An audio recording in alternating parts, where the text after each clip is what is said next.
Good day, I'm Samantha Allen and this is your JIS News for Thursday, May 29. The Employment Flexible Work Arrangements Miscellaneous Provisions Bill will be ready for debate in Parliament by September. Labour and Social Security Minister Derek Kelly made the declaration during his sectoral presentation Wednesday. The bill was tabled in Parliament in March and Minister Kelly says the upcoming debate will take certain factors into consideration. The fact that there will be no 8 or 10 hours work days, but instead the work day should be capped at a maximum of 12 hours. That the work week should consist of 40 hours. That all 7 days of the week should be considered as possible normal working days. And that overtime should be earned after the worker has completed 40 hours. Minister Kelly said the FLEXI-WORK arrangements would improve the balance between work and other forms of activities. Meanwhile, the Labour and Social Security Minister is appealing to the nation's students to pay serious attention to the issue of productivity. In the future, it is qualitative productivity improvement that will determine whether you as members of the succeeding generation will lead or follow, rise to the top, or sink to the bottom, or stay in the middle. In other words, ladies and gentlemen, how productive you are will ultimately determine Jamaica's level of productivity and indeed your place within it. Minister Kelly was speaking at the closing ceremony for the Jamaica Productivity Centre's inaugural Schools Productivity Improvement Project held in Kingston recently.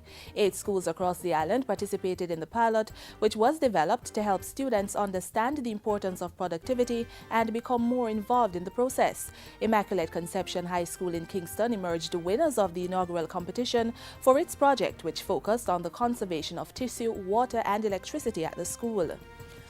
More than $1.3 billion will be spent on transformational projects in Negril and Falmouth over the next 3 years. Tourism and Entertainment Minister Dr. Wickham McNeil says in Negril, upgrading works will be done on a main road, the town centre, craft market, fishing village, community centre and Norman Manley Beach Park. The first phase is to be done this year at a cost of $400 million. This investment will produce a town residents can be proud of, one that presents an improved experience for their visitors, providing opportunities for enjoyment by both groups.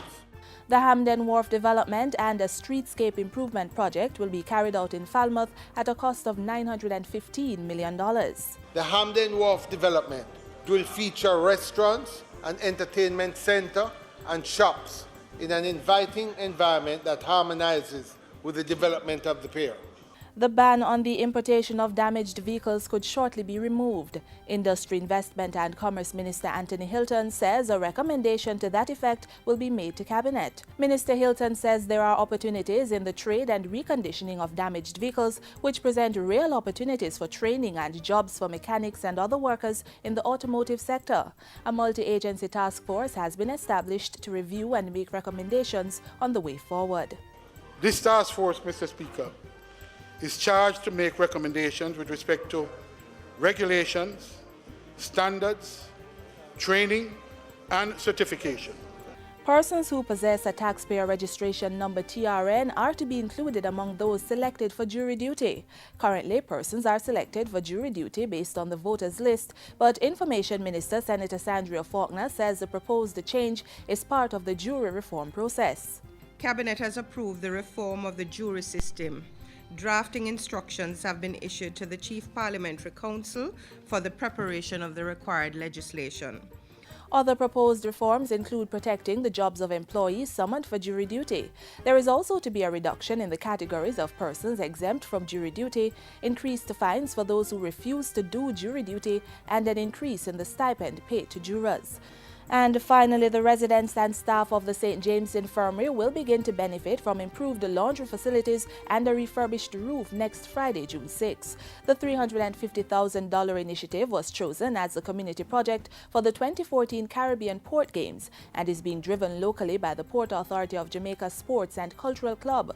The Port Games is an annual event of the Association of Sports and Cultural Clubs of Caribbean Port Authorities. It's held to foster social, sporting and cultural interaction among Port Authority staff of the 11 member countries.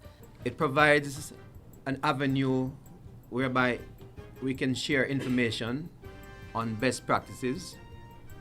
We can have a discourse on work methods, methodology, and systems that are employed within the various port authorities. Jamaica is hosting this year's Port Games in Montego Bay from June 6 to 9. And that's it for JIS News today. I'm Samantha Allen. Thanks for watching.